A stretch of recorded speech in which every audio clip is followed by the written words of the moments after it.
What's most disappointing about a game like tonight? I feel like you played well enough to win, but had nothing to show for it, and just some untimely defensive breakdowns that led to some open threes down the stretch. Early in the game couldn't get a rebound. Just defensively, we didn't together as a unit didn't do enough to give ourselves a chance down the stretch. How do you win a game when you're minus 20 in rebound? What does it take to overcome that? Pretty much perfect basketball on the other end, but it's still crazy that we were a one-possession game with, whatever it was, a minute and a half with that type of discrepancy. It's like you can play as hard as you want to, fly around, but the best offense and the most demoralizing thing for a defense is, 20 seconds of good defense and then easy putback or, second, third opportunity. So we know we're small out there at times, but we got to play bigger than we are. There were a lot of breakdowns on just box outs because they had 5 out most of the time with a 7-footer in there, and those possessions matter.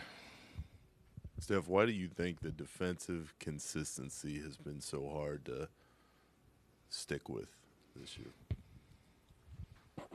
I don't know. I think we've had, some bright spots, some games that we've shown we could do it for 48 minutes, and we've had some duds. Even tonight we had ebbs and flows. Whatever the answer is, it's a reminder that you have to, fly around, be on a string, not have mental errors where you're letting guys get to their strong hands and, game plan discipline type stuff. And I think we've struggled with that part, especially tonight, letting guys just drive right down the paint, and then we have to put pressure on our bigs to figure out if they're going to, guard the rim or guard the ball, like stuff like that. Over the course of a game, you start chasing a little bit.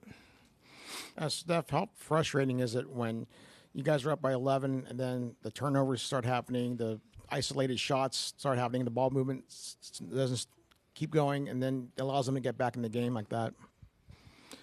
Yeah, like I said, we felt like, I felt like we did enough, to win in that middle or beginning to the middle of the fourth. It started to kind of unravel a little bit, but there are clearly things that we can do better as a team to, maintain that level that we have for certain parts of the game. And I think a lot of that is just mindfulness, no matter who's out there, again, being in the right spots defensively, understanding what their tendencies are, and, just trying to play a little bit smarter on both ends of the floor, especially defensively. You guys are going to get an off day and 2 practices in the next 4 days. Like, how necessary and needed right now is, like, practice and rest, I guess? Practice helps for sure. We got to be able to sit and watch film, then go out and, drill some stuff. It's not like you'll be out there playing 5-on-5, but the difference between the mental work that you do on a daily and the physical of, going through reps, some of the teaching points, being able to see how the adjustments can help us be in better position when it comes to game time. Certain lineups out there that we have that we know are going to be on the floor for certain stretches, getting those guys together to get comfortable and get a better chemistry, understanding what we're doing. So it'll help for sure, but it's all good. So you got to go out and do it on the court, and we'll see how we respond.